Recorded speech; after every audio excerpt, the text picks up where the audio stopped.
ಮಣ್ಣಿನ ಮಗ ಅಳಿಯದು ಹೆಸರು ನೂರು ಯುಗ ಜನರೇ ಮೆಚ್ಚಿದ ಬಂಗಾರದ ಮನುಷ್ಯ ಒಂದನೊಂದೂರಲ್ಲಿ ಒಬ್ಬ ರಾಜನಿದ್ದನು ಪುರ ಮನೆ ಮನೆಗ ಬೆಳಕಾಗಿದ್ದನು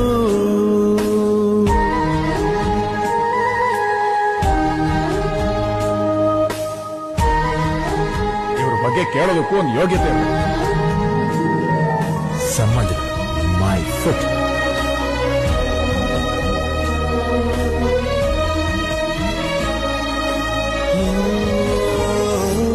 ಒಂದು ಮುತ್ತಿನ ಕಥೆ ಮುತ್ತು ರಾಜನ ಕಥೆ ನೀ ಹೋಗೋ ದಾರಿಗೆ ಹೂ ಬಿತ್ತಿದ ಕಥೆ